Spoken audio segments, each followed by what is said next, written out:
Yep, his name was Frank Bonner. He was Herb Tarlick on WKRP in Cincinnati. That's who it was. He'll be missed. Salute. Cheers to him, Yeah.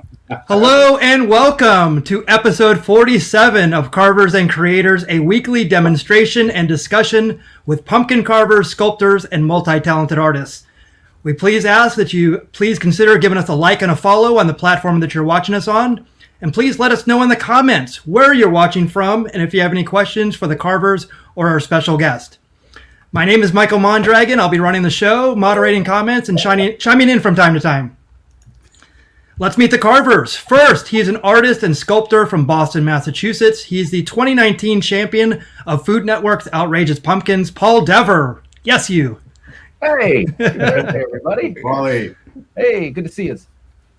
Next, he's a multimedia sculpture artist from Tucson, Arizona, and a finalist on Halloween Wars 2019 on the Food Network, Matt Harper. Welcome. Oh, that guy? That's This guy. That guy. Not the guy on the other side that I was pointing at.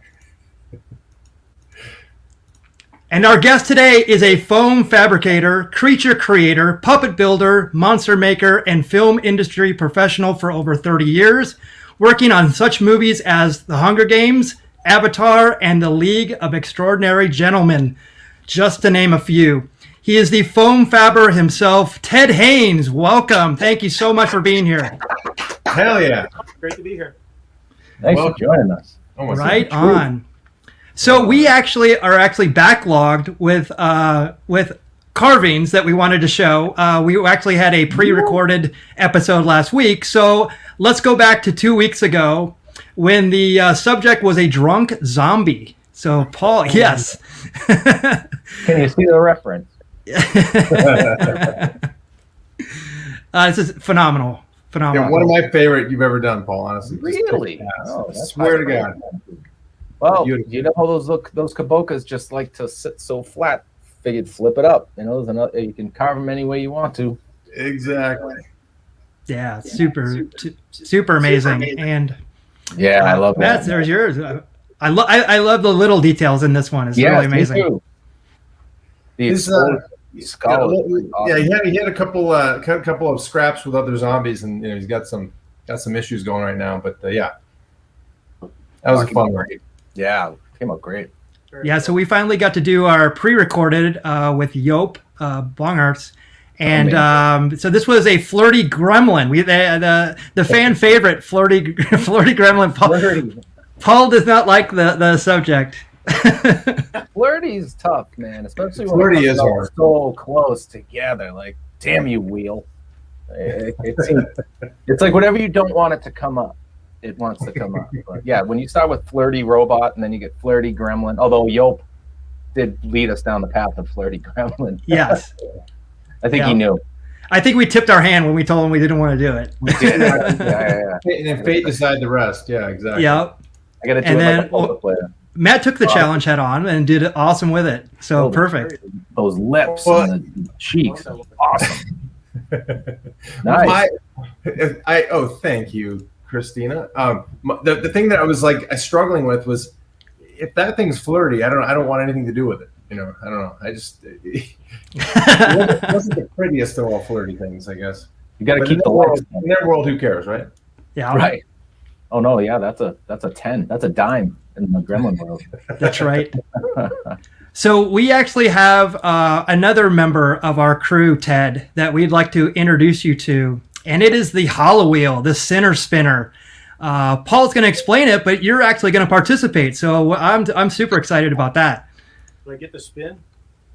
Yeah. Push hard, Ted. Push hard. Come on. Put your hand in just like that. There we go. There's Ted's hand right here. All right. So hello, everybody. Good to be back live.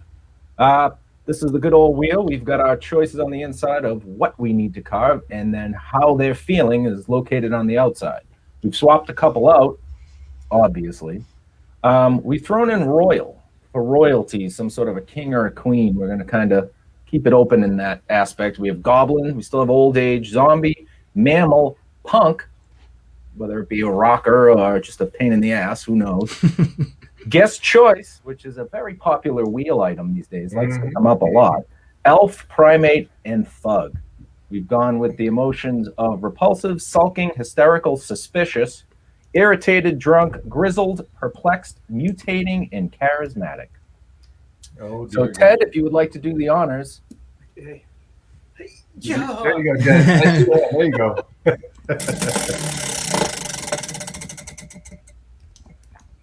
Goblin is our choice for the evening. Okay. Very gremlin-like, if you ask me.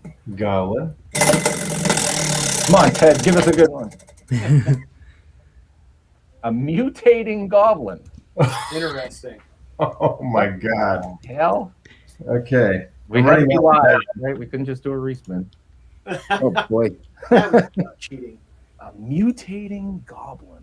Oh Wow. I All didn't right. expect that. I guess that's what the wheel's all about. It is. The wheel button hooked me. I wasn't expecting a button hook. The grass So- is nice. Ooh, the So grass if you're carving with us, drawing, anything, we're going to give you 5 minutes to grab your tools, pumpkin, squash, any other perishable item. While you do that, we are going to go around the horn and see what we are drinking tonight. One of our favorite spots of the evening, of many evenings, but tonight in particular. a lot of evenings. Yeah. Yeah. So I'll start with you, Matt. What are you having tonight? I have this one. It's from Prairie Artesian Ales. It's called Rainbow Sherbet. Ooh, sounds good. I don't know what it is. It's like this sour ale with rainbow sherbet flavors, but the can is what caught my eye. It looks like Yellow Submarine. Yeah, they're very Beatles. Very Beatlesy. So it's a roll of the dice, but if That's not, what I we're can doing. The spinning wheels and rolling dice. exactly. It's very gambler focused tonight. I think. We should do a mutating Kenny Rogers. Yeah, you gotta know when to hold them on this point. Yeah, okay. Yeah. Paul, what do you got? Okay, so I'm gonna go with a favorite of mine that I've had before, which is Cloud Candy from Mighty Oh, Square. you bastard! That's my Yes, favorite. I brought one of these out to Matt because he's not an IPA guy, but I know this is a fantastic New England style IPA. It's the only one I like. Yeah, it's 6.5% alcohol. I don't know what the IBUs are, and whatever a pint is in FLOZs is what it is. All right. It is delicious. Oh, I can well imagine. Ted, what are you partaking with tonight? Well, since it's only 4 o'clock here in LA area, it's just Straight bourbon. I'm technically at work, so I thought I'd just have a Golden State cider. There's no alcohol. Ooh, Ooh, I don't know actually. Is there? Yeah. Okay. I think there's no alcohol in that. you almost got me there. Button hooked you. Bourbon dry cider, Sonoma County, California. This is Jamaica. There you go. Ooh. All right. That actually Very looks nice. good. That's better than what I got. It's just very cold. And Ted, and by the way, Ted, over your shoulder, I see you have an actual bar. This is No. couldn't be- No, no, I don't know what Props. No, just an illusion. Okay, It's just an illusion. As Doug Henning says, it's just an illusion. there might be a couple of drinks back there. Make movie props, Matt. He makes movie props. I know it's all props. I'm sorry. Oh, Hollywood magic. Indeed. What do you got, Mick? Well, in honor of Ted, actually, he lives in Burbank, and I live in near Pasadena. So right in the middle of us, well, actually, it's probably closer to Ted, is a city called Glendale. So there's a great, very creative brewery out there called Paperback, and this is the Bunny with a Chainsaw. You get the coolest damn bottles. Out Yeah, there. and so this is a double dry hopped hazy IPA, 8.2. So I may be slurring by the end of this one. It is pretty awesome, but they have like so many like really cool themed beers. I think they just came out with one. It's a sour that has, it's like Twin Peaks, like sour or something, but it's Twin Peaks related. They have a whole bunch of other ones like Road Rage on the 405, which I'm sure Ted knows all too well. So yeah, they have a lot of great beer. So yeah, this is one of their staple beers, Bunny with a Chainsaw. I love His cuteness will cut you to pieces, is what it says. So will the alcohol content. All right. it. He said, Yes. yeah, no kidding. So cheers, everybody. Yes. This is Salud. our carving oil, Ted. We call this carving oil. This Carving kind of oil. lubricates the There you go. Lubricates the Rid of gears. tendinitis, if you will. One pint. Oh, this kind of All tastes I like. was going to suggest, I think Bunny with a chainsaw should be put on the center spitter. Oh Yeah, there you go. Missed opportunity. Oh no, I have 3 or 4 things I would gladly replace with bunny returns. Yeah.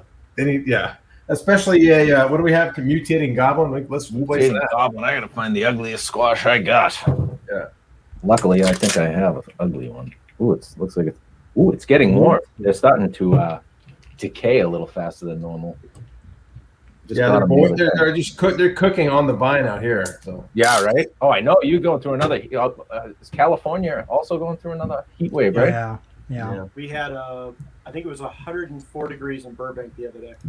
Wow, that's warm. And isn't Phoenix like almost 120? Yeah, 117.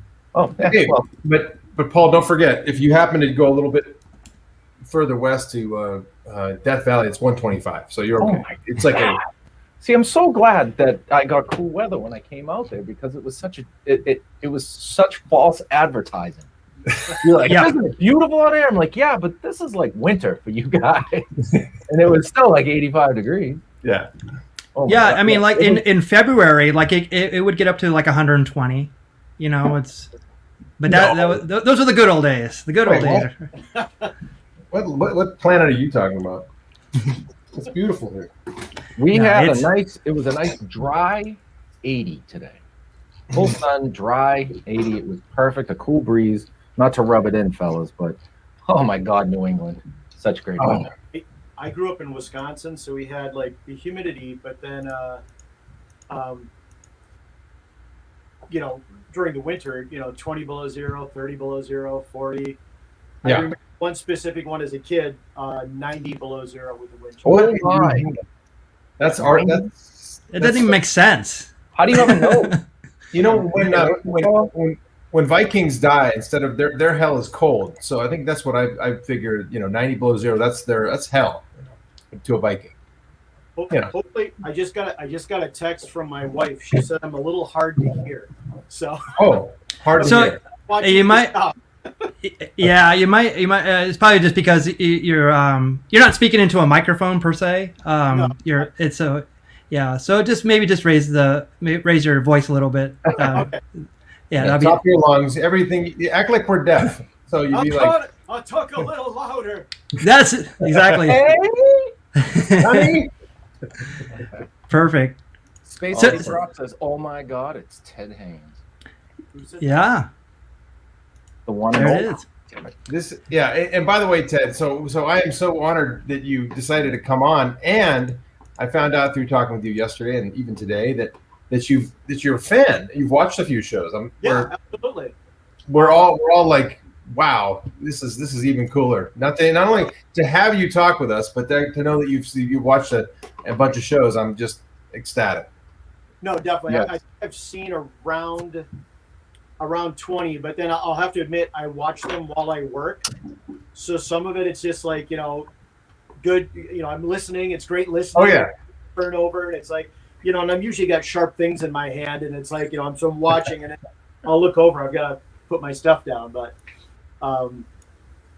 that's awesome. Definitely been watching. It's a lot of fun. I love what you guys have been doing, just talking with the artists and, especially during this whole last year with COVID and, giving people something to do and watch and highlighting artists. And heck yeah. I would never say COVID was, whatever. It certainly was not a good thing by any means, right. But being an artist, I think we're all used to being kind of holed up anyhow in our little corner, sculpting our whatever we're doing. And,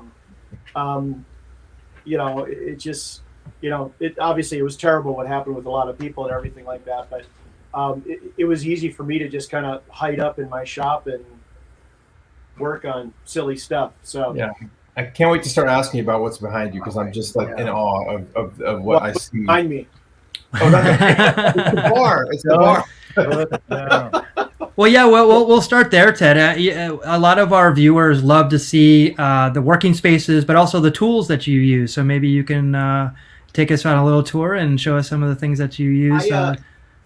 I'm a foam fabricator, and basically means that I do a lot of the building up under creature suits or whatever that is needed to just build up the exterior. So muscle suits, fat suits, special fabrication beneath a creature suit if it's foam latex or anything like that, and then joining all of that stuff together with elastic straps or webbing straps and making sure all the muscles can move and rotate underneath. And it's, think of like gorilla suits or like a Bigfoot costume where you want all these muscles to move. It just can't be a solid block.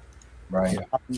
And so that's what I do. I do all that underneath type work, and then also do some of the fur work on top of it. So when I used to work at a shop called Legacy Effects, we did all of the Jax Link's Sasquatch.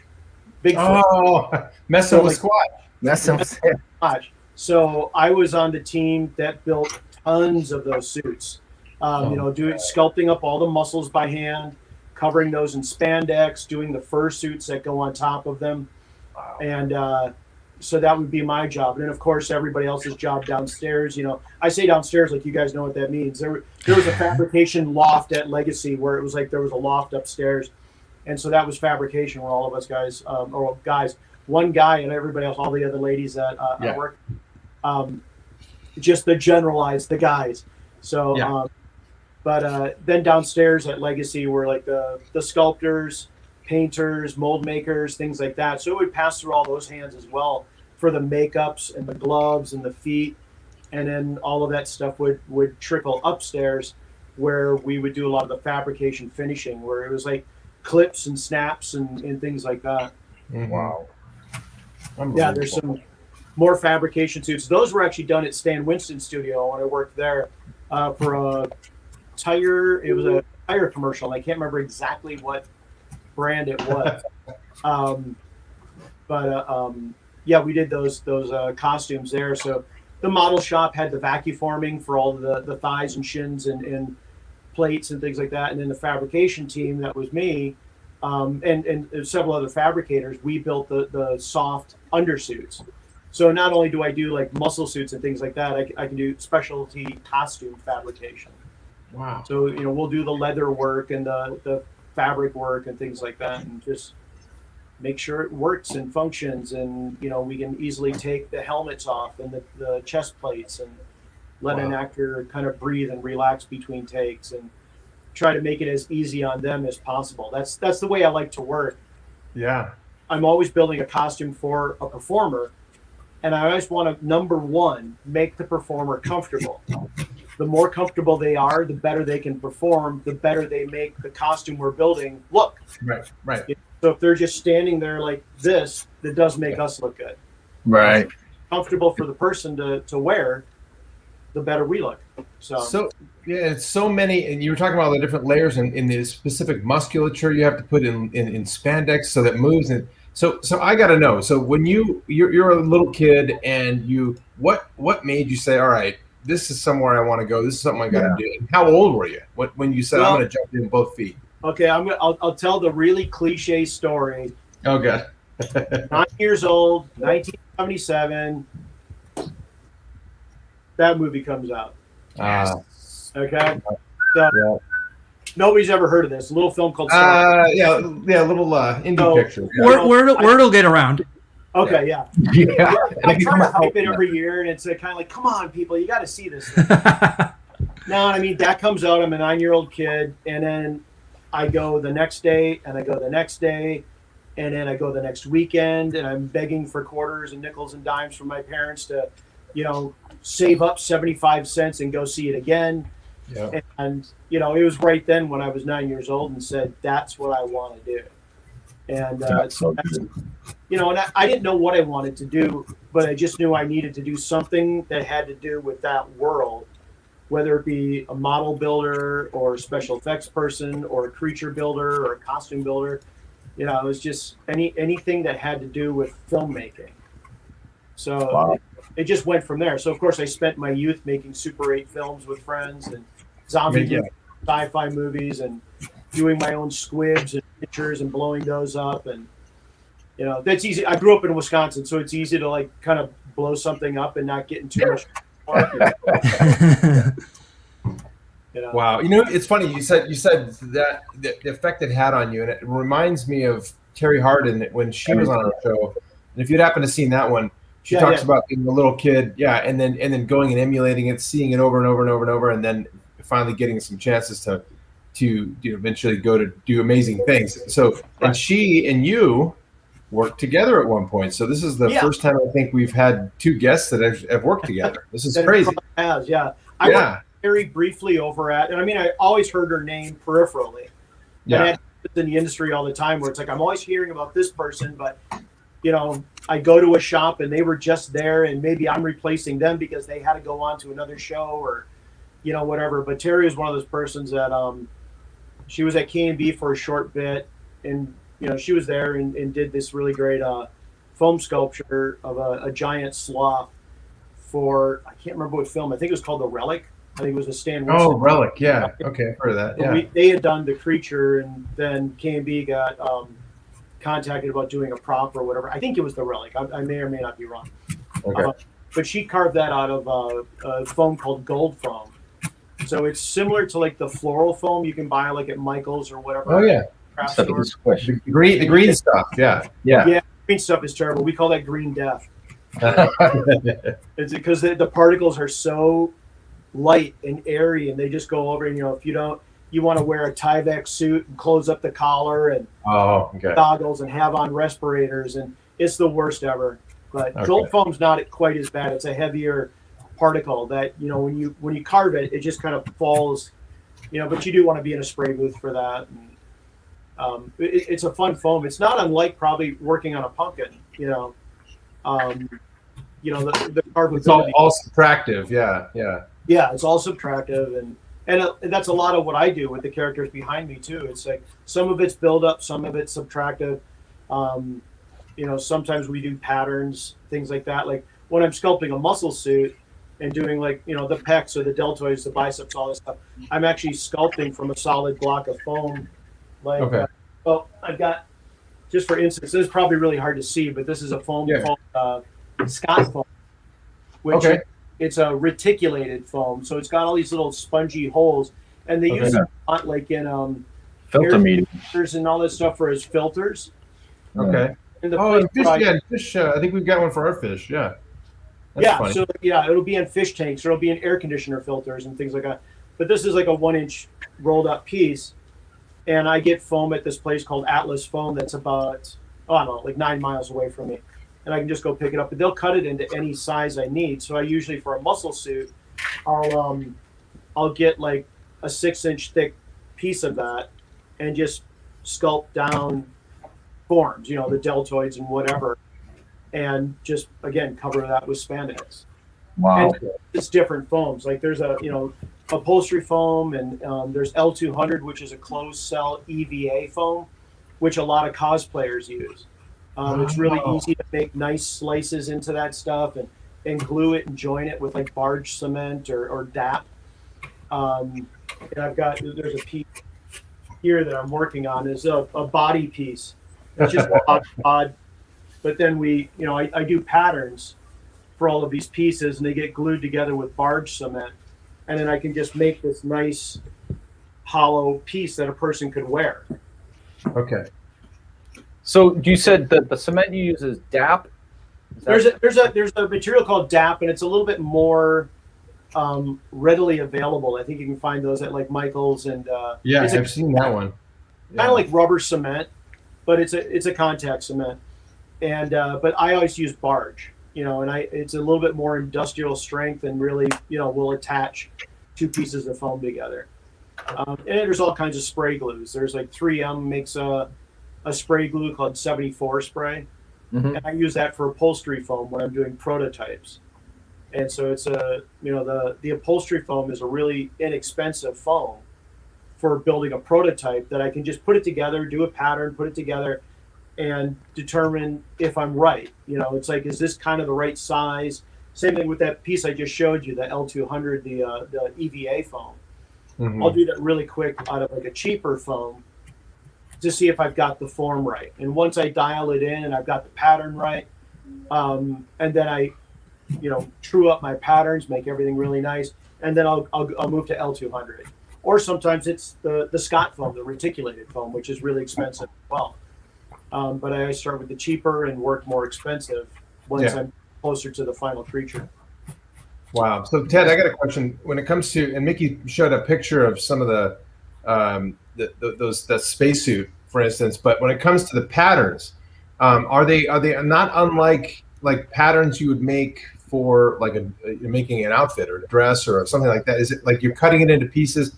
But then I know that depending on the thickness, and having messed with it in my past, it's like getting those seams perfect and getting, so if you want a bulge or you want like a round figure or something like that, do you kind of mess with that from a mathematical standpoint first for a while? Because I'm assuming that's a tougher spot. Yeah, when you're doing costume work like that, and I'll be the first to admit, and then anybody who's my wife might be watching, and then her work colleague right now, or any of the women I used to work with, so cool. they'll be the first to tell you, and me too, I'm not a tailor.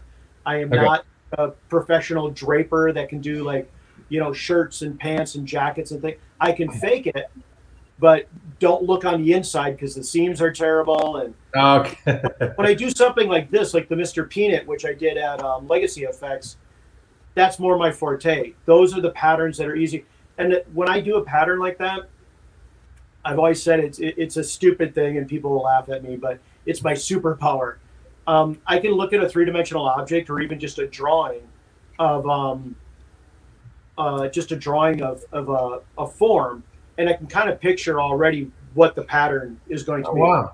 Okay. And so with a Mr. Peanut, it's like I know it starts narrow, it gets a little bit fatter, narrows up again, and then fat, and so it's like I could just easily make an egg, make a peanut, make a ball, make all these different shapes, and it's also repetition. I've made so much stuff like this that I can usually just sometimes draw it out on the foam and start cutting, or draw it onto a piece of paper and start cutting.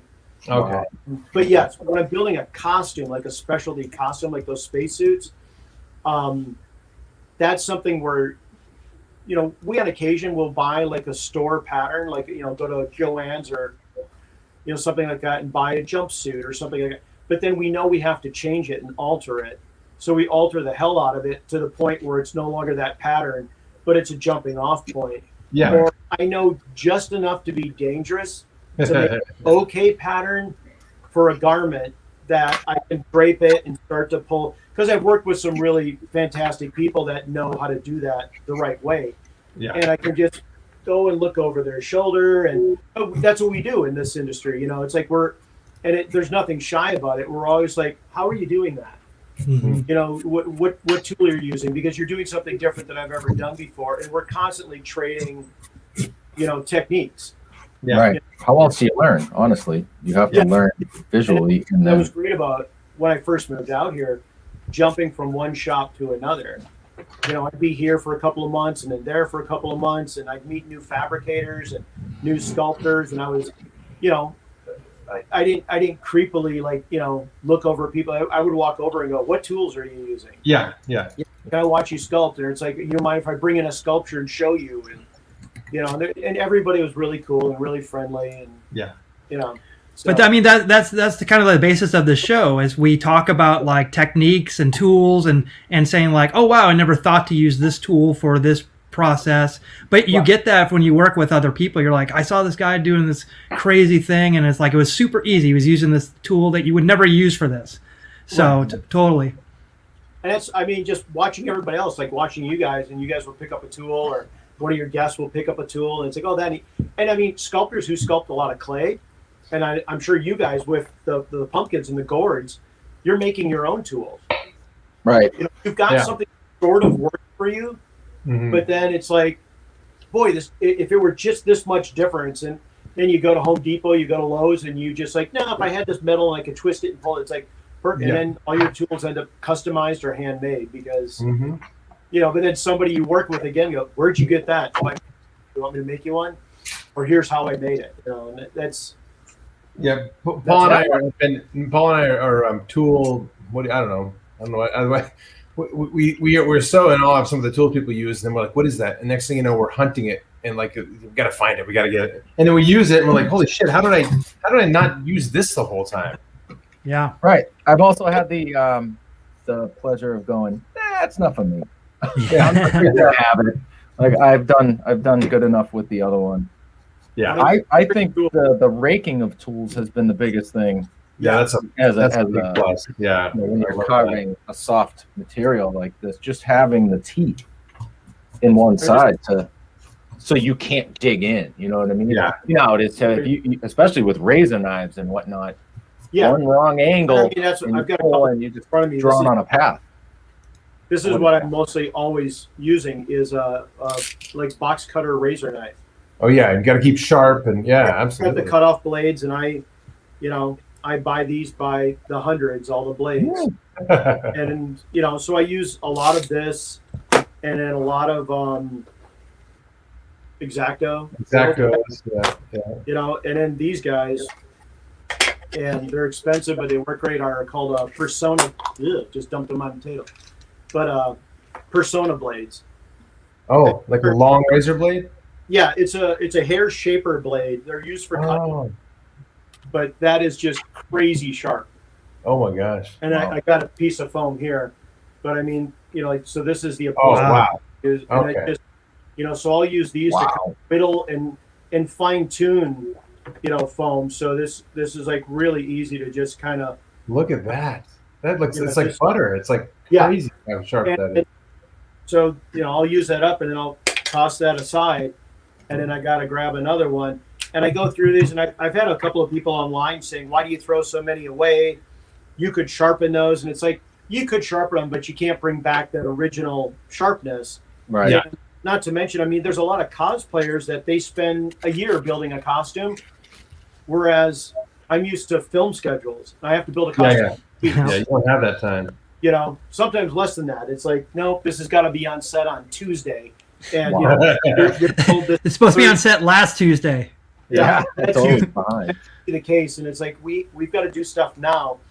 And I mean, again, these are like $2 a piece sometimes. If you really think, or not quite that much, but these might be $1 a piece, and I might go through $30 in a day on that. Yeah. But when you think of like hourly rates that people make. To build this stuff, for me to sit there with a strop and like try to put an edge back on it, it's not worth it. One of my old bosses, Steve Johnson, used to say, he'd walk past me and he goes, "There's nothing I hate more than looking at an employee with a hair dryer, just going trying to dry glue or trying to dry something." And I didn't understand it at the time, and he explained it. He said, "You know how much I'm paying you per hour. How much am I paying you to just hold a hair dryer?" And I said, "Well, it's part of the stuff." Well, then I started to think about like, how do I streamline how I build things? Maybe if I've got like something like this, that I showed you guys, and this is like 12 or 14 pieces that are all the way around this, and it's like, okay, well, I'm going to cut all of those out. And lately meaning last several years, 10 years maybe, I'll stack those up on a bandsaw and I'll cut all that out on the bandsaw at one time. Yeah. Got them all stacked together, and I slather one side with barge cement, and I turn it around and I slather the other side with barge cement, and I set it aside and I let that dry.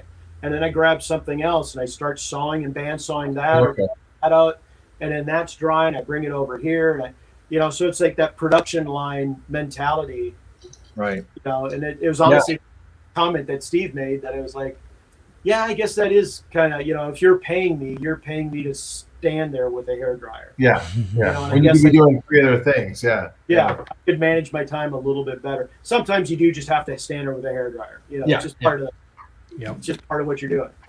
I don't want to read into it, Ted, but do you think you have a career if this doesn't work out as a hairdresser, seeing hair dryers and hair sculpting? I did do the hair on my Frankenstein back there. It's amazing, by the way. It's like one of my favorite things in life. I love that. Yeah. Thanks. Yeah. No, it was fun. And all that hair is all punched in one at a time. Oh my god! Okay. I was an absolute dummy for doing it that way, because I could have hand laid a lot of the hair and a lot faster, but then I got into a rhythm and I just kept punching and punching. And it's honestly not one at a time. Like along the hairline, it's just a couple at a time, and he's got these little whiskers on the chin like me, and so I would punch those in. But then most of it, I got a really big fat needle, and I was like, jamming it like 10, 15 hairs at a time in the back to just fill it all up. But it still was like probably 4 days of hand punching. Wow. Yeah. Now, can I ask a question? Because I find I've dabbled. I'm such a Muppets fan and puppet fan, and I love seeing the smooth finish. I know you work with foam. Do you paint? Is that painted with a top coat of some sort? Yeah. So specifically this one, and then behind me I've got the Metaluna Mutant that I So did up cool. from This Island Earth, one of my favorite films when I was a kid. So And then, cool. My creature from the Black Lagoon, which I just call him Angry Fish Guy. Yeah. So those are all built the same way with the L200, the closed cell EVA foam. So those are hollow. And then on the outside of that, I start going in with upholstery foam, and I kind of map it all out, like the brows or the nose, and then there's like multiple layers. Like on the Frankenstein, like the cheekbones, I've got small pieces in, and I bevel cut all of that so it lays down really nice. And then I've got larger pieces that go on top of that, and they're all bevel cut behind. So when you lay them down, they almost have a feathered edge. And I'm gluing these down with 74 spray. And then the final coat, I spray glue 74 spray over the entire thing. And then I stipple latex rubber on that. Oh. And so it does look like skin. Yeah, that makes Yeah. sense. I see So that. when you stipple the rubber, you get that fine little like goose flesh. Yeah. And sometimes I spray it on, sometimes I stipple it on, sometimes I stipple, you can stipple it on with the Scott foam. Oh, okay. And it gives it a little bit more bumpy texture if you want that. And sometimes I'll take the 74 spray, which is a very webby glue, and I'll stand back because you get this really nice fine spray, like a very kind of feathered shape, very flat when it comes out of the cannon. I hold that really close just to get good coverage. But then if I go back further, it narrows to like a stream. And it's this gloopy, gloppy like that, but then you hit it with a hair dryer and it bubbles up and it gives really great texture. So if and it just you start to play with all these different materials, and that's what gives you your textures. So cool. Yeah. It really is. I mean, even the pursing around the upper lip is just outstanding. And then the final on this character, and then of course on all of these, the Yoda, the witch, all of those characters back there, I went real old school on them because it's just a lot of fun to do. A lot of this like really little wrinkles in the lips and all that stuff. I started cotton, just regular old cotton and Kleenex tube, and pulling the 2-ply of tissue apart, and I would rip and feather the edges so that I don't have a straight edge to a tissue.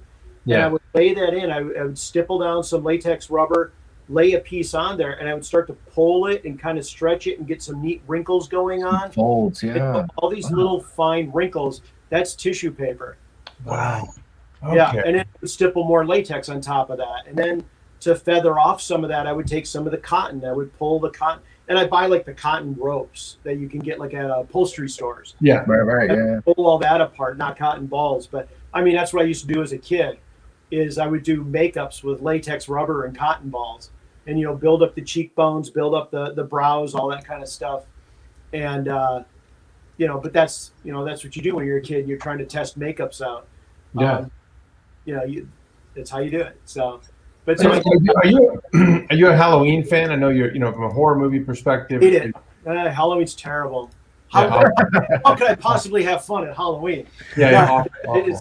I have been since I was a kid. I decorate our front yard as much as we could, and now for decades my front yard becomes like a graveyard, and I get the pumpkins at like Michael's and Joanne's, the Funkin'.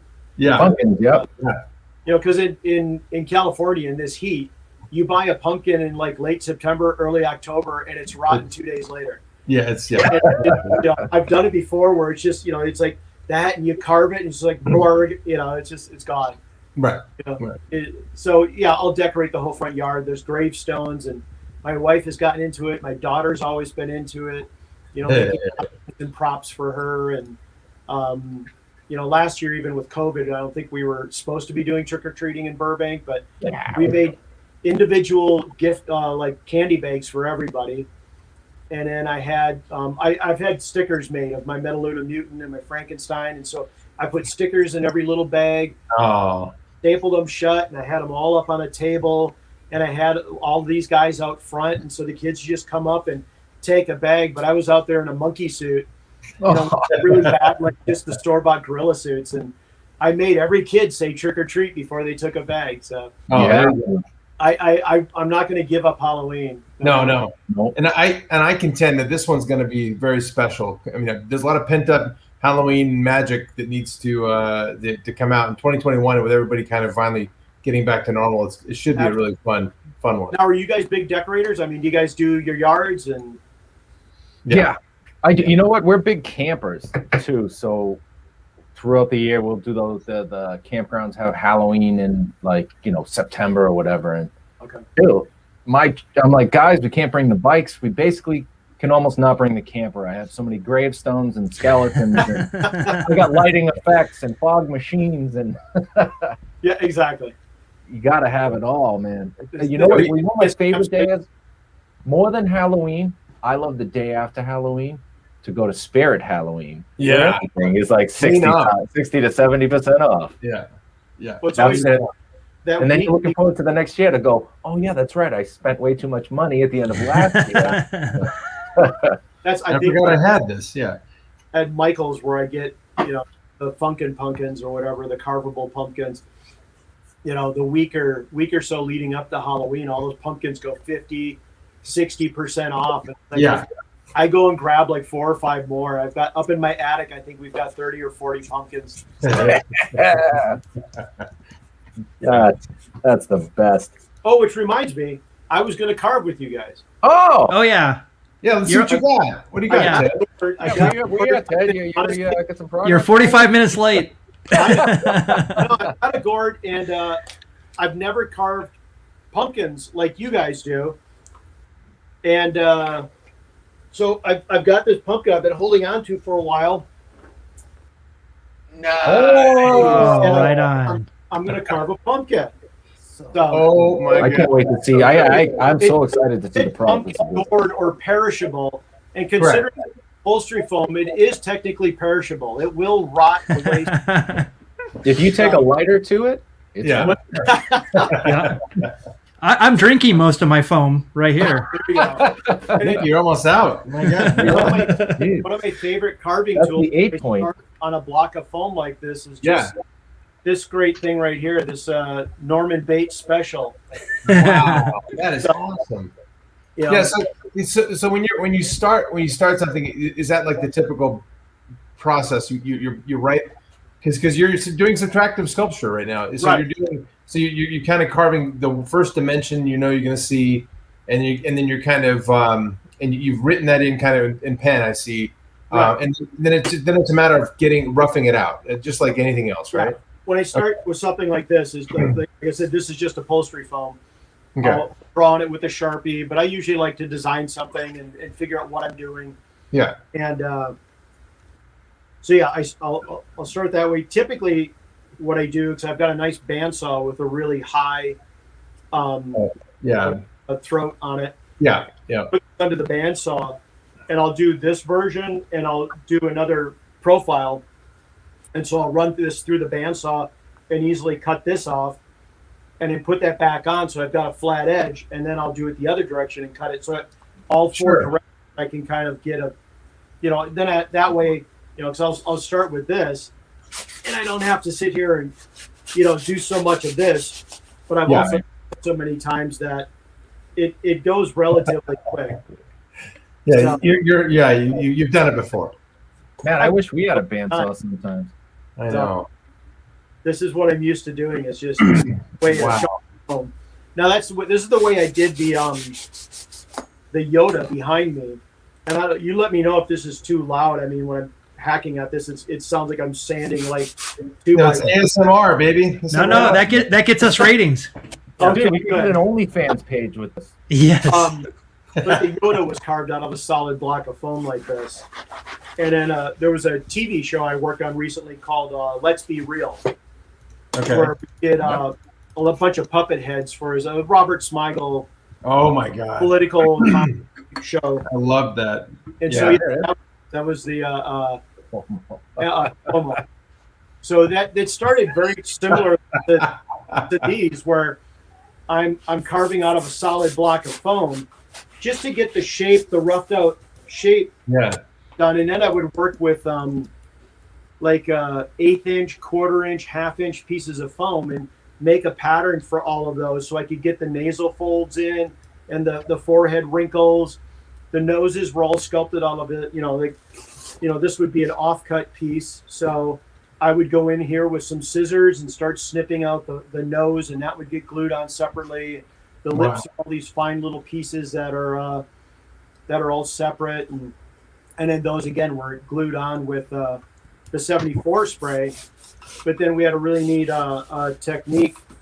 I was just responsible for the sculpting of these, and then they got handed off to another artist who did the flocking. It's a electrostatic flocking, where it's like, Okay, so that adds like the hair almost that fuzz, right? fuzzy, Yeah. Okay. Yeah. puppety feel, or Puppet, yeah. The like puppet. fleece or something like that. Yeah. So, Okay. yeah, that was flocked, and then of course it goes to and I was the company I was working with was Viva La Puppet. Matt and Michelle, they're the owners of that company, and so they were wrangling all of this stuff, and they had hair people and the foam sculptor, but then somebody did the flocking, somebody did the hair, somebody that did all the finishing and things like that. So these puppets passed through half a dozen hands before it was all said and done. Sure. I did a little bit of painting on a couple of the puppets, but then that went to another person too, where little highlights and shadows that were added into these, and it was a really fun show. But I sculpted 12 heads for that show. Wow. Oh wow. There were about 24 puppets done all together, and I did 12 of those. So I like to think I'm sorry, Ted. I jumped ahead of you. Go ahead. No, I said, of course, I like to think they were the 12 best, but Yeah. they all Oh. think they were all like a lot of really fun characters and puppets, and Yeah. Clearly. Yeah. Yeah. Yours were the only good ones that they showed. But but when it comes to like so just my brain goes to, okay, if I'm doing Cuomo, and I'm doing him in that rough, are you using references to look at, see what he's going to look like and So, all yeah, that stuff, even at that really rough stage? yeah, I was given, and honestly, I don't know who the artist was, but they were giving us photos, caricatures that somebody else had done. Okay. And then those of course, that was the first thing that's done. And then Robert Smigel, the other producers, would look at those and say, the nose, this and that, or the chin, whatever. And so they would get a finalized approval on their drawings, and then that got sent to me. And then I would determine the size. That was all predetermined. We all said, I think they're about 11 to 12 inches tall, into the top of the head. So I would make sure, I would blow that up, make sure it was so tall, and I would trace all of that out, and I made patterns for everything, all the lines, all that stuff, so that I could lay the paper patterns out, do a foam piece, and then tack the foam piece on and match it with the pattern, make sure that I was getting as close as possible to what they wanted on paper. Okay. So everything was patterned out, everything was, and even that, then I would do like a ghost overlay with the artwork to what I was sculpting.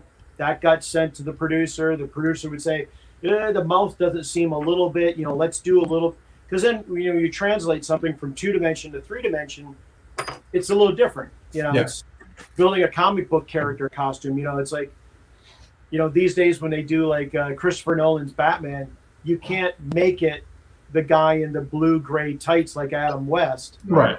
You lose something in that, from 2-dimensional comic book to real world.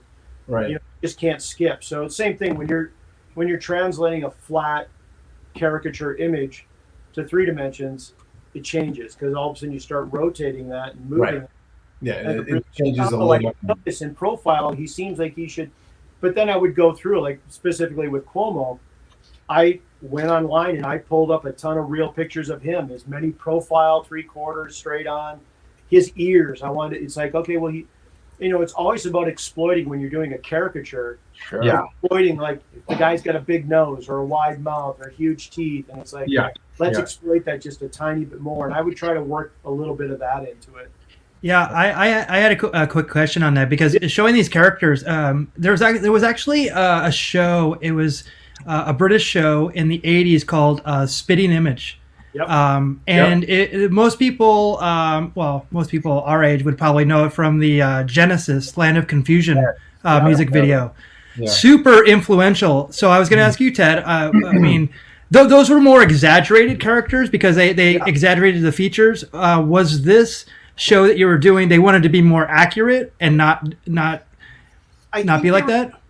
They were, and I never got to talk to Robert about what was his specific agenda with the characters, but it feels to me that they were kind of hovering in that area between, it's not quite a Muppet, a Henson style Muppet, which are very broad shapes and very smooth shapes, but it wasn't quite Spinning Image, which is like really crazy and really, I don't, if you guys are familiar with the artist Sebastian Kruger, the German, and he does great caricature work and everything. He's an amazing artist, and I think the Spinning Image stuff was slightly based on Sebastian Kruger's work, because it's super exaggerated, super droopy and stretched, and I think Let's Be Real was trying to hover between Muppet and like Spinning Image, and trying to give it their own feel. They're the first episode of that, which aired back in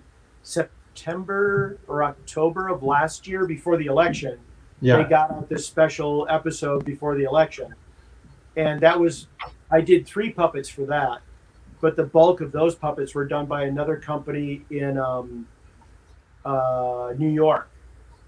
And then for whatever reason, with all TV shows, things change hands, and their name will come. Puppet Heap was the name of that company. Okay. They were beautiful puppets, but I think they kind of, I don't know if they were instrumental in coming up with the idea for how the puppet should look with that soft feel and the flocking. So basically everything we've done since, we kind of had to emulate their technique. Right. Oh, okay. That becomes the standard. Okay, that makes total sense. And on this last, I think it was only 4 episodes of the latest Let's Be Real, there was 2 puppet companies working on it. Wow. And we both had not working with each other at all, but sort of had to still go in line with what was done first. Okay. So I got 2 different puppet companies trying to emulate what was done originally, and it's interesting. So did you mentioned the Muppets for a minute, or that whole world, and I'm sure you got lots of influences from them over your life. Did you ever have a chance to work with Jim Henson, or did you ever? I mean, was that a dream of yours or a goal? Absolutely. I would have loved to have worked on, some Muppets or anything. I got close to a Henson project on Where the Wild Things Are.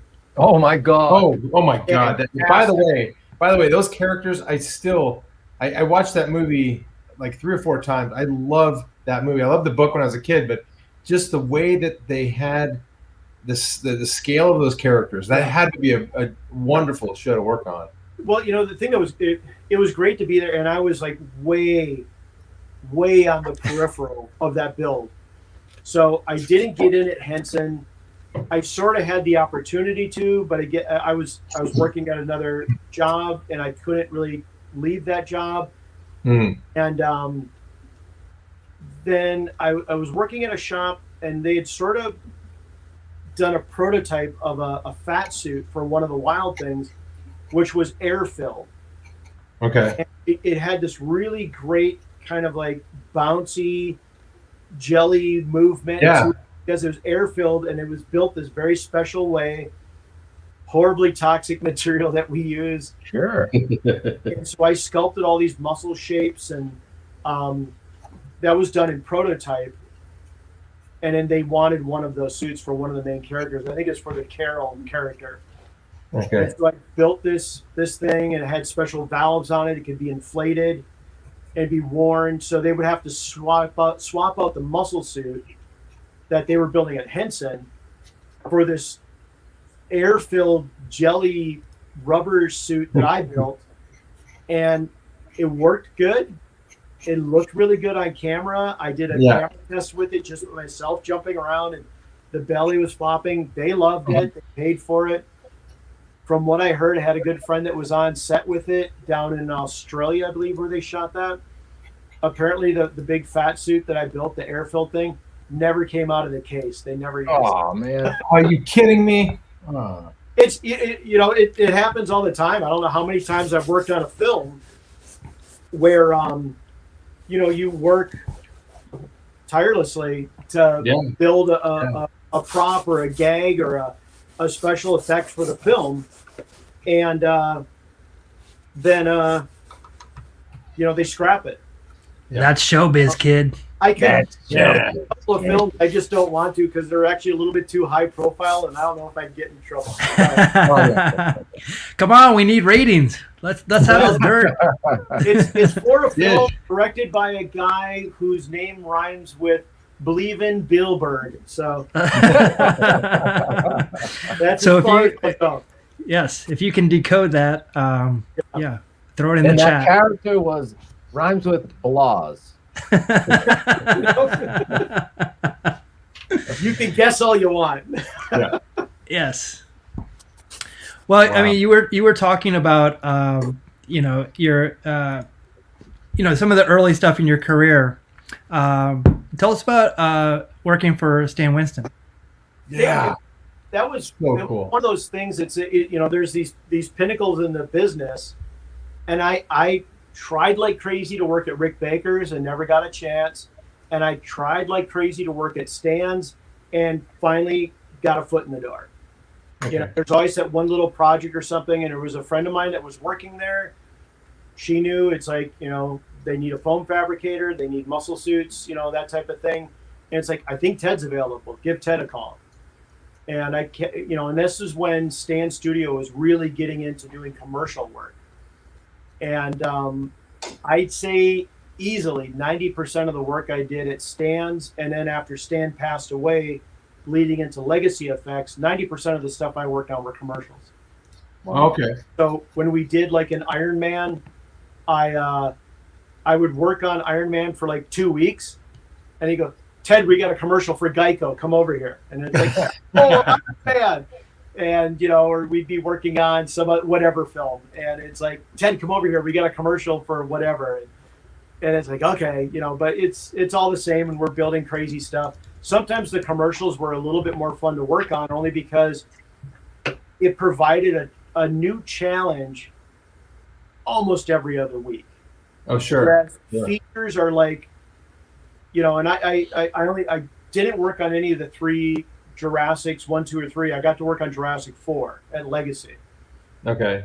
And the dinosaurs were way scaled down as far as like the builds and the amount of dinosaurs and whatever the CG took over probably, right? By that point, took over and whatever. But I got to work with Stan a lot. I mean, he came into he was often in the shop and would stop by and look when we worked on War of the Worlds. And my God, yeah. One of the big things that I was kind of heading up was all of the red weed that had to be made. Oh my God, I love that movie. Yeah. And I remember that was the stuff that they got sick and it would crumble apart. Yeah, crumble apart and oh wow. Okay, we had people that were I was doing the live red weed, so it's like, is that gonna be we did tests with latex rubber and puff paint and like yarn and dyed rope, and we're treating everything and doing all these different kinds of treatments and everything, and then we had a whole other team of people working on the crumbling red weed. Once it dyed and turned gray, whole other team of people, and we sat and made red weed for months and worked on other gags for that film, gags that were never shot. But got on set and helped dress red weed and do things like that. But, Stan would come walking by and, what are you doing? What is this? How are you doing that? And it's like, okay, that's interesting. And he was a little less hands-on at that point because he was working on producing films. Yeah. So he was trying to, he was getting into writing and producing and things like that. But he was still a big influence in the shop, and everybody they're working for Stan, no matter what, still working. You come in and it said Stan Winston Studio across the top of the door, and you knew where he was still the boss. He always wanted to see what was going on and how are you doing it, different techniques. And it was kind of interesting, me coming in there with my foam background or just working with weird different materials. And it was like, you're doing what with a plastic bag? You're doing this with latex rubber and foam. And, so it was kind of exciting to bring something a little bit different. Yeah. Because I try to often think outside of the box, a little bit. It's like, well, we could use this or we could use that. Why don't we mix these two together? And, kind of like playing chemist as a kid, just I hope it doesn't blow up. Cool. Yeah. Yeah. Did you? And I've gotten a chance to watch some of the Stan Winston stuff. In fact, on the puppet and foam, there's a couple of really cool tutorial / videos that I've paid for and watched that are just beautiful to watch, because it's really taking these raw materials like the foam you're holding now, right, and creating really, really beautiful, interesting characters with them, from start to finish. And so my question is, so I've got a couple of artist children in my family, and if somebody's starting out, and would you recommend having them kind of watch, those kind of tutorials and that kind of thing? Tutorials are fantastic because they've got so many different artists doing anywhere from doing the foam fabbing I'm doing to puppet building with a friend of mine, BJ Geyer. People from all different shops. You've got Alec Gillis and Tom Woodruff from ADI. You've got great professional makeup effects artists that are coming in and doing things. Steve Johnson's done stuff with them. Bill Bryan. Bill's another great fabricator in the industry. He started out a long time ago, worked on the original Dune and building still suits and worked on Ghost. Wow. I got to work with Bill a few times here and there in town, like at Steve Johnson's shop and K&B a little bit. Wow. But then Bill and I did this 2-week kaiju build at the Stan Winston School. And, he built a kaiju creature and I built one. We each had a team that was working with us. And so we basically 2 weeks solid. Here's how we build a creature suit, a kaiju, and it's kind of like dueling fabricators. It was fun, but absolutely, I'd recommend anybody check those out, because anything from putting it on the paper, design. It always starts with the design. Yeah. From design or digital design, anything like that. I'm sure they're doing 3D printing stuff now. Oh yeah. Tutorials on that. But they've got sculpture techniques, doing maquettes and models, molding techniques, molding all of the stuff that we sculpt. There's fabrication, I've done a muscle suit fabrication. People have done fat suit fabrications and other kind of fabrication thing. And then it just goes from there, doing wig making and hair and all that kind of stuff. So mechanical, it's all aspects, all different people throughout the industry. Absolutely. It's an encyclopedia, a digital encyclopedia of knowledge that you just can't get anywhere else. Yeah. And I think a lot of that stuff during COVID and, lockdowns, people got a lot more interested. And I got to watch a Jordu Shell one, where he's making, kind of giving you the basics of additive sculpture, right? Where you're doing the clay. But yeah, I just always been fascinated with those. And I'd love to see them live. The part of me is like, I just want to be I want to have somebody over my shoulder, and but second to that, these things are phenomenal, and you can pause it and rewind it, watch it again, and that's right. The best. No, and I would have killed for that as a kid. I mean, I grew up. Let me, like I showed you this book earlier, and I've got, of course, all Empire and Jedi. And they're just the bindings are like just torn apart on those. Original. Going from that. This is an old book. It lost its dust jacket, but this is Al Taylor and Sue Roy. It's Making a Monster, and this goes through all of the great, makeup artists. From you've got the Bermans and the Bows and the Rick Baker, Stan Winston, Cecil Hahn. All of these great makeup effects artists. are in this book, and this was finally gifted to me by my aunt. Let's see, she signed it. I can't remember when was this. This is 1986. It took me that long to get it, but for like 4 or 5 prior to that, that was in our local library in my small town in Wisconsin, and I was the only one who had checked it out for years because I would keep it for months. At a certain point, they said, you know, they used to let me just check it right back out. I would, they'd check it in, I'd check it out. And they said, nobody else has checked this out. And a couple of people have asked about it.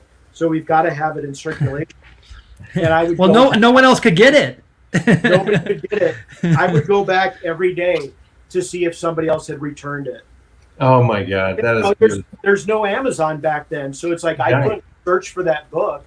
Yeah. I think we had a B. Dalton bookstore in town, and I was like, "Could you please look up this book? Can I buy this? Can I?" It's like, "Oh, we can't find it. We can't get it." Wow. But that was my Bible forever. It's like, I mean, literally these 3, and then I've got this other one here, which was special effects in the movies. Oh my God. True. But when is this from? 1982 is when 82. Wow. I can't remember what the actual. So it came out in 81. I got this in 82.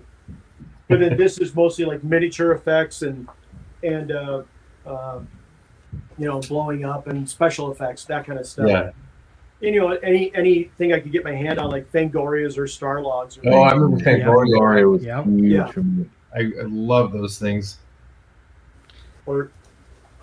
So it's just I collect it, but I mean my book collection now is like it would fill that whole back wall.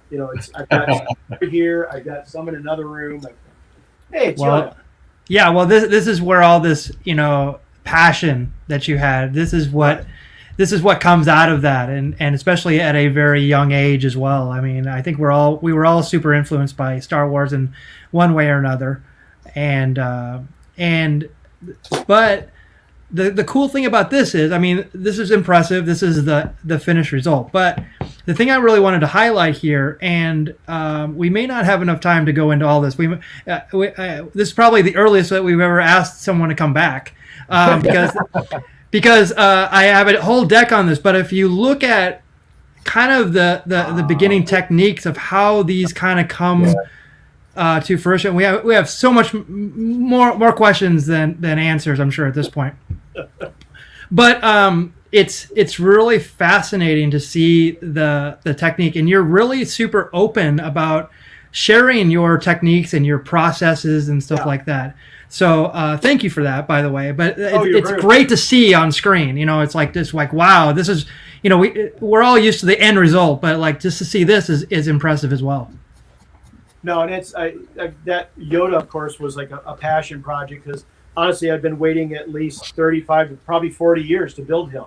Wow. I always wanted to build one, of course, since I was a kid and saw him. And, once I had left Legacy and was kind of doing my own thing, and it's like, I got to build a Yoda. How do I not do that? How am I been sitting in my Nice. And if you check out my Instagram, I've started taking him around different places, but I've seen it. He went on the road with me last December. I drove to my mom's from LA to Wisconsin, and we stopped at a lot of fun little roadside places and got some fun looks. And ever since then, I've been taking him around town here and introducing Yoda to different things. So, but can I ask a question about his eyes? I've seen other ones you do that have remarkable, beautiful big eyes like that. Now, obviously, you guys scale them right and everything like that. Do you create those yourself? Yes. Wow. Sorry. So I got you mid sip of a beverage. Sorry. I know, mid sip of a beverage. So what I started doing, I started playing around, and I did this years ago. We actually did this at John Beekler's shop. I had started doing that. So that's 1989, 90, where we would go to a magazine and cut eyeballs out and take them to the local, like, Kinko's type Copy, yeah. And then we would blow them up to different sizes, whatever we needed. And then we'd go in with some paint and repaint those or whatever like that. So I'll show you how I did So like this, I think this might be either Yoda or Frankenstein. Oh, Which one? And so whoa. Okay. Wow. some test eyes, but how these start out, that The Christmas globe. exactly. So Oh. to show you even better, let's see. I've got an eyeball here. So this was the start of a creature from the Black Lagoon. Okay. So I've got, these domes come in all different sizes, super small to, this was a test for my Metaluna Mutant. Oh my God, how cool is that? So then what I do is you can kind of tell, but I would pour these now clear resin, and I'll pour a little bit and a little bit, but each layer I'll do a little painting. Okay. Oh, Just some wow. striations and just around the edges and stuff. But then when I do my final, I take the paper and drop it in there with liquid resin. And it's laying on top of that resin. Laying there. Oh wow. Then you paint that inside part. Yeah. Got and I don't know if the camera can actually. Yeah. Oh. Yeah, we clearly. can see it. Yeah. And that's got a big air bubble in it right there. So.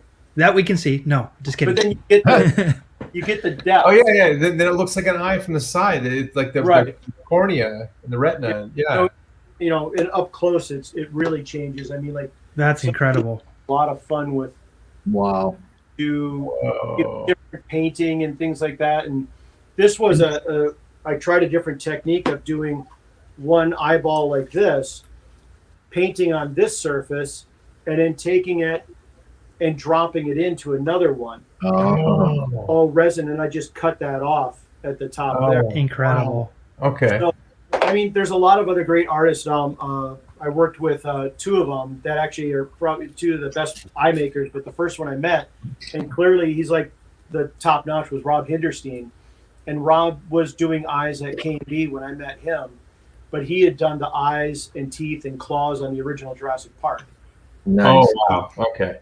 Whole different system on how he does that, painting those eyes little by little, all these molding techniques and all that stuff. But for what I'm doing, I just didn't feel I needed to go that far. Okay. And I'm trying to do things once I'm extremely busy now with my own shop and building things for other people. A lot of stuff I can't talk about because it's actual NDA type stuff and I just can't show you. All right. Back into doing these things again. I'm going to be doing a lot of tutorials and things like that on YouTube, where I'm going to go through the whole process. So, doing an eye, I'll paint these on Photoshop, and I just click, drag, make them bigger, whatever, and then I can cut those out, and those become the paper pieces that I basically drop in. Wow. I'll do a little top paint, but it's like a reverse paint job. Like I said, a little bit of resin, let it harden, paint, a little bit more resin, let it harden, paint a little bit, and then drop that in, and you get that depth of an eye. You absolutely do. And it's still lightweight because it's primarily hollow. And Yoda and the all of them, not the Metaluna Mutant, but I can go in there and actually change the eye position. Oh wow. I did that with Yoda when he was accompanying me in the car to Wisconsin. We'd stop different places, and I would go inside. His head just pops off. Here, let me grab his head real quick. we get to take Yoda's head off, guys. This is Wow. a Don't freak out. Oh no. He's okay. He's okay. I want to do something like that, and then I can just get my hand inside and just. Oh wow. Oh wow! Look at that. Or make them look up a little bit, or Yeah. Change the color. I could change the color of his eyes, or so. Wow. I had fun changing his eyeballs. And It's amazing. That Hey, is what was the inspiration for the amazing? It's probably my favorite one you've done, the Creature from the Black Lagoon. That looks like it belongs in its own series. Yeah. I just had fun designing him, and it all started with thumbnail sketches, and I've got one page still. I started doing a lot of digital drawing.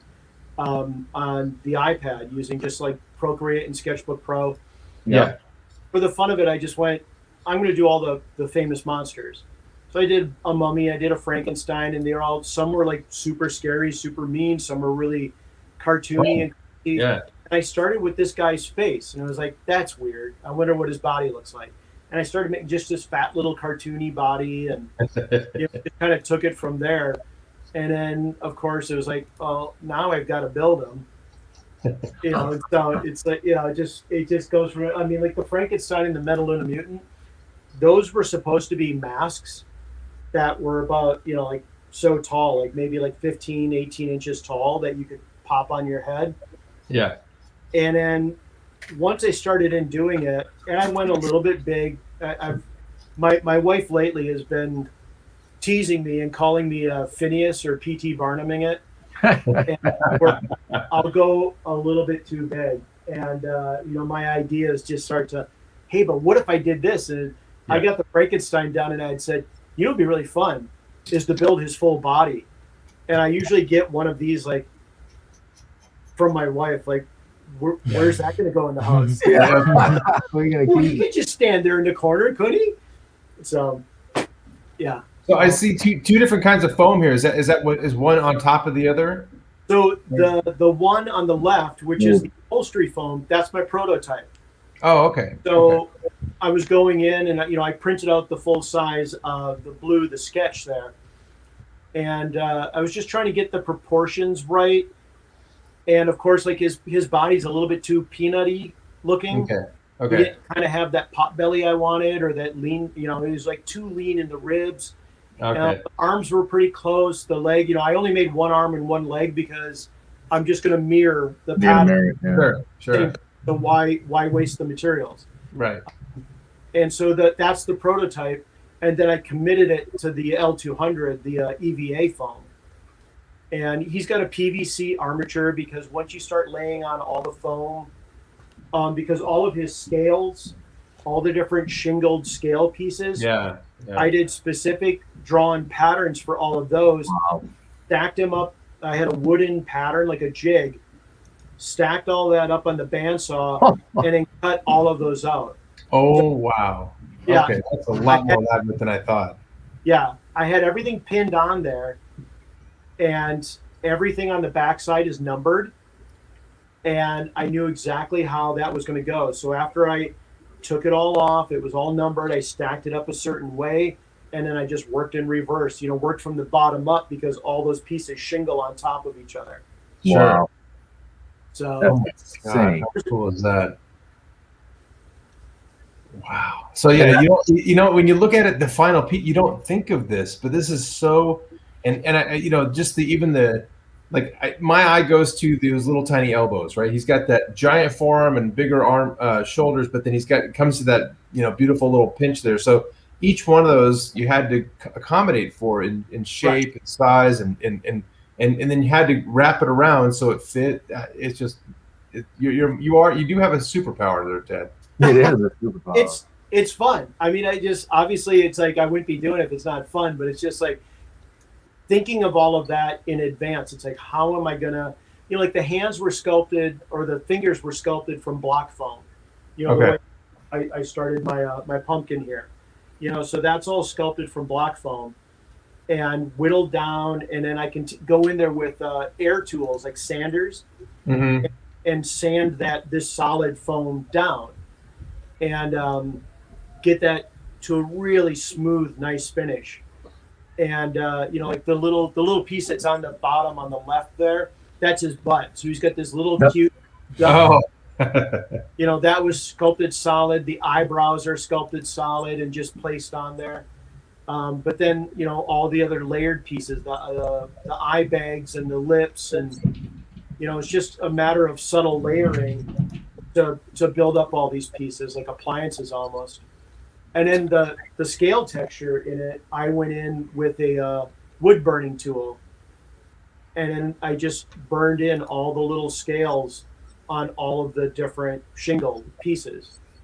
So everything got nailed, glued down, and then I went in and burned all of that texture in. in a very well ventilated situation. Thank I was just gonna say, so Very you took safe. the, Very safe. Yeah. the very flammable That material. would be crazy. It's Yeah.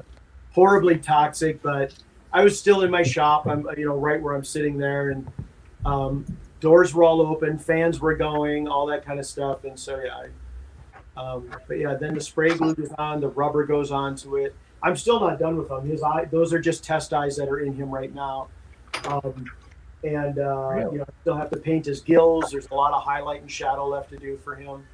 Wow. But he's just far enough along that I'm okay with sticking him in the house with the display of creatures. So. Yeah, he made it to the gang behind you there at least. He's just finished enough to be with the gang. Yeah. Okay. I just love the stylized. Yeah. Of course, I've got a design for a Frankenstein. I've got a design for a mummy and a wolfman that kind of go along that same style. Oh, beautiful. And it's a matter of, again, like, where do I put them? Yeah. If you want, you can store them at my house. There you go. Yeah. I got lots of room here. I've had a couple of folks offer to buy them, and I'm always, I'd be willing to sell them, but I'm always kind of shocked, like, when people offer, and then I let them know how much this would be. The time they're shocked. Yeah. And it's like, it's made out of foam, and it's like, yes, it is. And foam, this block of foam is relatively inexpensive. But I also, on the creature or any of these were weeks. Yeah. Oh God, yeah. In your hard time, man. That's like serious labor. Creature's probably like, I'd say a good 5 weeks. Yeah. On that, and I still probably have a good solid week and a half left on them, just with painting and fine finishing and things like that. Because there's other little pieces to it. He's part of like a whole display. But don't forget about the hours in a day it takes to get there, because you still have quite a, like you mentioned, other things that we can't talk about, but you still have all these other projects we're working on too. And those aren't 8-hour days; those are 12-hour days, 16 hours. Oh yeah. It's like, people often don't understand what goes in. Like with you guys with the carvings and stuff, and people who watch every week understand you guys are working for, and we're talking and working, so that, sipping a drink and all that sort of stuff. But when you're done, you guys put hours into the sculpt still. Definitely. Yeah. If not a couple of days or whatever. Yep. Same thing with me with any of this. I'll finish up this pumpkin here, but I'll probably put a full 2 days of work into this to finish it up, at least. Sure. So, and a lot of folks, it's funny when they'll call up a shop and they're looking for a makeup of whatever. I remember years ago at John Beekler's shop, early 90s or whatever, and they needed an Alfred Hitchcock lookalike makeup. And they were shocked when we said $10,000 and it's going to take 2 weeks. What do you mean? You don't just have like a fat makeup you can put on a guy? No. You got to come in, your actor's got to get a life cast done. We've got to sculpt it, fold it, run foam, paint it. And they were blown away. We thought, and I get calls like that still where, can you do this? Can you do that? And it's like, that's going to be like $10,000, $12,000, $20,000, whatever. And we've got $800 in our budget. Shocking. Go buy a latex rubber at Halloween Town, and be happy to paint it for you. For $50 or $100 or whatever like that. But it's some folks are a little oblivious to the time it takes, and I've said that with a lot of things where it's not necessarily materials, it's the time. Yeah. It is. And you're also paying for 30 years of you doing this, Ted. Of experience, right? Well, absolutely. 30 years professional, but if you count since I was 9. Yeah, exactly. That's 39 years. That's child labor, though. Yeah. Which means I should be well retired by now. Yeah, exactly. Well, we are in the red zone, as it were, of our show. I told you the quickest, the fastest 90 minutes on the internet is our show.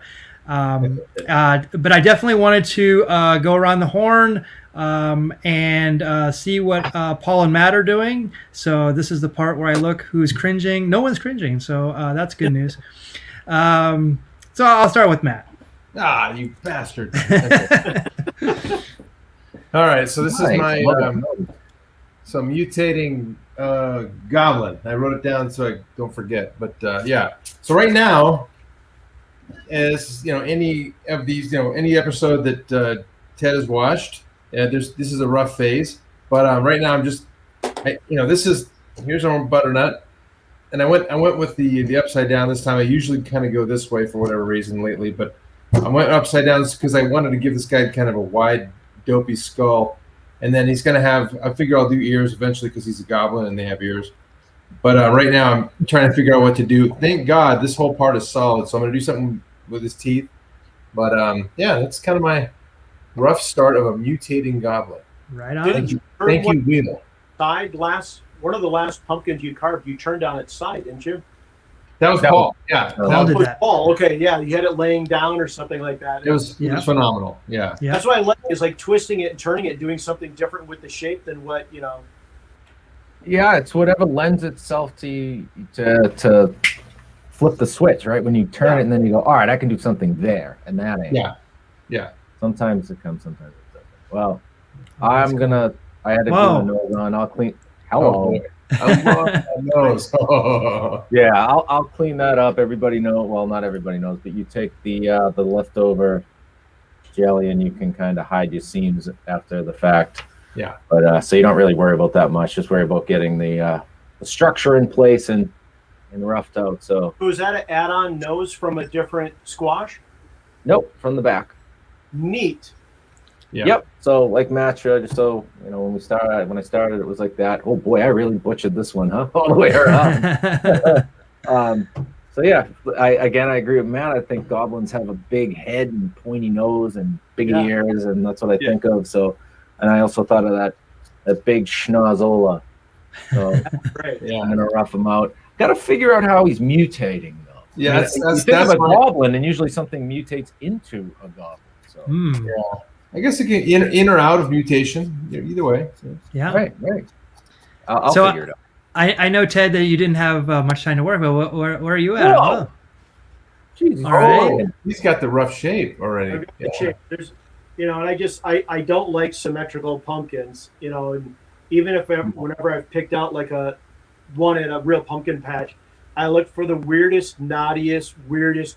Same here. Groove on its side, and it's got a flat, weird area or bumps, or I don't like traditional pumpkins. So this will be like, have some neat pieces coming through, and what are we doing? Mutating goblin, right? So I've got and I had down here, I had drawn out the stem. So cool. I'll do the stem, but then once I carve out, I'll put a piece of armature wire in there. Oh, that's right on. I'll sculpt it straight up, and then twist that around and add some stuff. And so hopefully I'll have something fun to send to you guys in a week for your next show.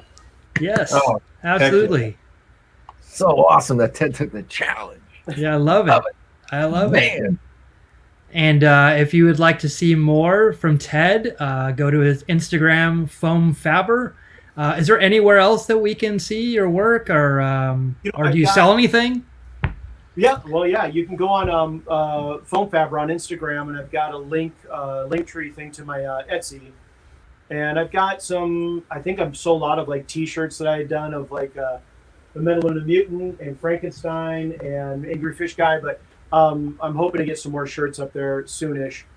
And I've got stickers on there. We've got some enamel pins, and then the other thing that's going to be really fun, and I know I've teased this a couple of times with some other people, is we did some 3D scans. Stop it. Okay, I gotta have that. That's there. We did. I said it first, Harper. He made two, Paul. He made two. We've done some scanning, and I've got Metaluna Mutant, Angry Fish Guy, and then my Frankenstein. Frank. Oh. So I'm working towards molding these and getting those up on the Etsy page as well. Oh wow. It's just kind of like, and I don't know how I'm going to cast them. I don't know how they're going to be painted yet. But I just want to do something fun with that. And heck yeah. It's like I'm not a ZBrush guy. I'm not a digital guy. I'm actually learning how to do that stuff. but for me, it's more fun to like build something like this. Yes, sir. Yeah. And then I can scan it, and then anybody who wanted to could actually have what I've built. You know, this Yeah, is exactly what you built. Yeah, it's not a and it's not like digital this version. thing. And you know, and I don't mind or poo-poo anybody that's doing digital work. It's still sculpture, but I thought this would be more fun for folks who like my work, who wouldn't be able to afford or have the room for something like this that, you know, that can sit on their desk. So I'm hoping to be able to get, you know, these out there. Cool. Couple of Sign things. me up. I'm on Right Facebook. on. And Ted, I'm a double XL too, just for the shirts. Just Okay. make sure you put some of those. I'll let you guys know when I get some new designs out there. And, Amazing. yep. Yeah, we can't wait to hear. Before we go, your high school buddy Wade checking in, saying hello. Oh my God. Yes. So Wade say can hello. Yes. Hey, Wade. Nice. Michelle loving the work. McFrazzle Stash. You know, everybody's just loving everything that we're doing here. And Ted, Excellent. you're a big. Yeah, we super appreciate having you on and learning more about your process, about, you know, your history. We definitely, as I said before, we definitely would love to have you back, because I have a whole deck that I haven't even showed that has even more stuff, which is absolutely incredible. You have an incredible body of work. And we can't wait to talk to you again. If you like what we did, check out our Twitter, Facebook, Instagram, YouTube, and Twitch. Just follow and like and subscribe. That's all you have to do. It's free, right? All right, people. Yeah, super simple. Get out and follow Ted too. Yes, Yeah. please, Phone please. Get that Absolutely. phone. Give us a Well, like and a you guys, follow. thanks so much for having me on. And I think it's great what you guys have been doing all through this past year with folks who are stuck at home. And, you know, everybody's starving for new content and something fun to see. And the way you guys have promoted, you know, artists that maybe others aren't looking at. And, you know, it's fun for us as artists too, to just kind of like, hey, this is what I do. You know, it's like, yeah, maybe I work on a big film or something like that, but you know, it's fun to be able to show off your work a little bit, and you know, because we're behind. You know, I'm a behind the scenes guy. You know, And it's been an honor to Matt and I are fanboys, and Mickey as well. So when we reach out and actually get a response, my first response is, "Holy shit, I got a response!" Yes, exactly. Oh my God, they want to do the show. response is usually like, "Why do they want to talk to me?" No way. It's been an honor, honestly. Yeah. So, I thank you appreciate so it. much. Thanks very much. Very flattering. Oh, well, thank you so much. Community, and you mentioned the community. The community that we've gotten to touch and talk to, and like you, are just so giving and showing. You know, the stuff I learned tonight about some of the stuff you do and the techniques and tools. I'm like, oh my God, this is like actually doable. The eyes, to me, just blew my mind. I just I've never even thought to do it the way you're talking, and it's just like, wow, that is just excellent. So yeah, love it. Thank you so much. I promise, once October comes here in LA, I'm going to get a real honest to God pumpkin. I've been watching guys like you do pumpkin carving, you know, like Villafane and all those guys. Villafane, yeah. Been following him for years on Instagram, and it's just like, and you know, watching you guys, and it's just like, I've got to try this. Why have I not tried this? You're gonna crush it, Ted, and we'll be on your show next time. Yeah, right. Yeah. We didn't even get to talk about that. So you actually interviewed Dana Gould, which actually is a mutual friend of mine. So amazing. We have a ton to talk about. But we will. So Ted. Next time, definitely. And I said, before we know it, Halloween will be here. So we will definitely have you back before that. So thank you, everyone, for tuning in today. Next Thursday, 4 p.m. Pacific, 7 p.m. Eastern. Please join us for another Carvers and Creators. We will see you next time. Thank you so much, everyone. Good night. Good night, everybody. Go make some stuff. Thanks, Ted.